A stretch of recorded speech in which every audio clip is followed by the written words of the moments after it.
I've seen this talked about is, kind of like maybe when, when the split happened, when they made Cam vice president. Did you guys feel like you had to choose sides between Dame and Jay at the time? Nah, I didn't have a side to choose. I chose whatever side Cam chose. Okay, the split happens. After that, right after that is when you go to Koch?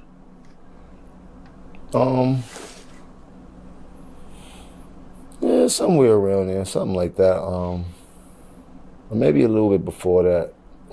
Like I tell people, I tried to get $1 million from Dame. Dame laughed at me, and chose to do the Koch deal. I knew that I would make more than $1 million. And being independent was a thing that I've seen from being in Houston the previous 2 years, and watching all these Houston artists making so much money selling shit out their trunk and in the mom and pop stores.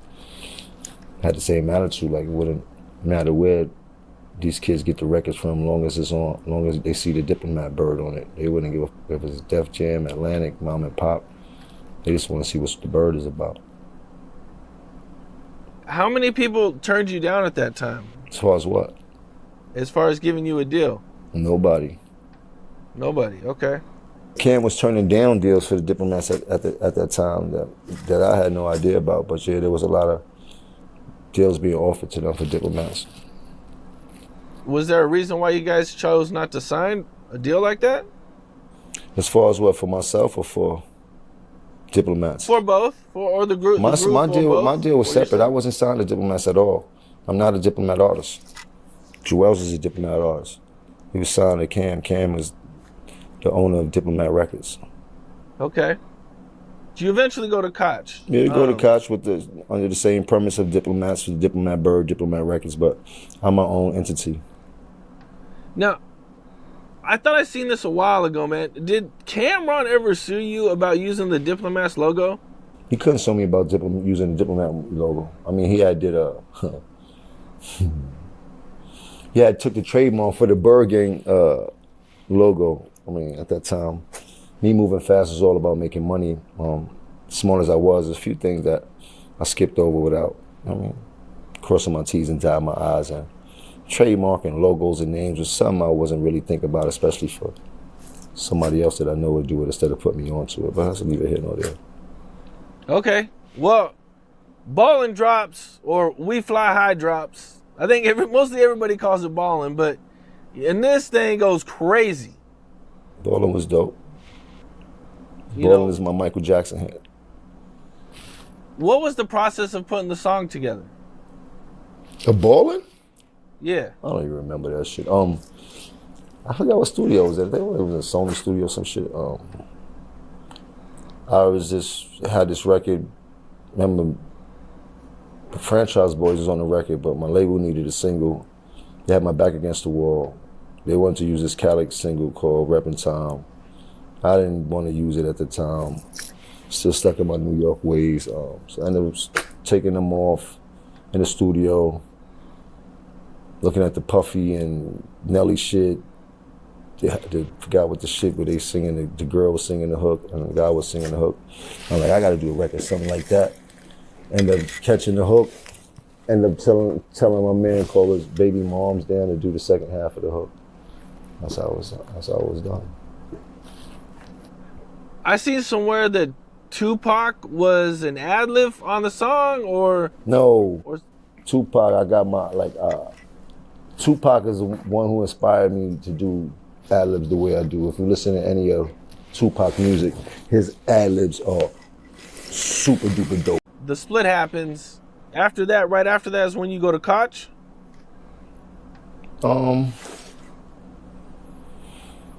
Yeah, somewhere around there, something like that. Or maybe a little bit before that. Like I tell people, I tried to get $1 million from Dame. Dame laughed at me, and chose to do the Koch deal. I knew that I would make more than $1 million. And being independent was a thing that I've seen from being in Houston the previous 2 years, and watching all these Houston artists making so much money selling shit out their trunk and in the mom and pop stores. Had the same attitude, like it wouldn't matter where these kids get the records from, long as it's on, long as they see the Diplomat bird on it. They wouldn't give a if it's Def Jam, Atlantic, mom and pop. They just want to see what the bird is about. how much money do you think that the label made off this one single? Woo! If I burnt through 20 M's, now you could imagine what the label made. Damn. Okay. Yeah, we got to spend hammer numbers. And this is independent. I mean, yeah, between touring shows and everything, that shit was coming fast in all different directions. In a few years, not being responsible, and that shit gone. Between a couple investments and all that type of shit also, but yeah, no regrets though. Still pissed off about a couple of them, but no regrets. Did you like working with Koch? I like working with anybody who's going to be fair and pay right.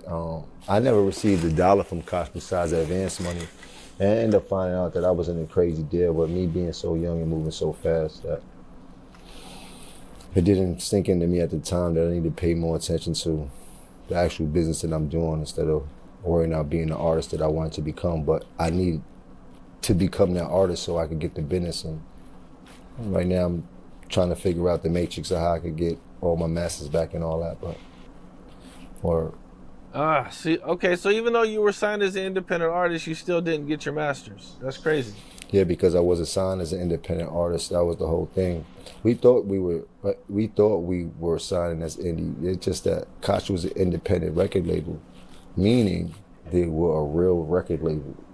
You heard, and they was giving out people real record deals, but they had the power to distribute real records like a real label, but they wasn't as big as a Def Jam or as big as Atlantic. So they were naming those independent labels because they were pushing out records pretty much on their own merit. We took it as we were independent, and we wasn't. But we was getting so much money, it didn't matter. You heard? It looked good. When you look back at it in real time, shit was all fool's gold. Damn. Wow. Damn. Not the damn. It's a dirty game, right? And that ain't no nobody but me. You know, this is an era. I'm from an era where they say the game is to be sold, not told. So they appease you with money before they tell you what you need to know to make some money. And I got caught up in that matrix. As smart as I am, I wasn't that smart, but you can't go in the surgery room and think you're gonna perform a surgery if you've never even been to medical school.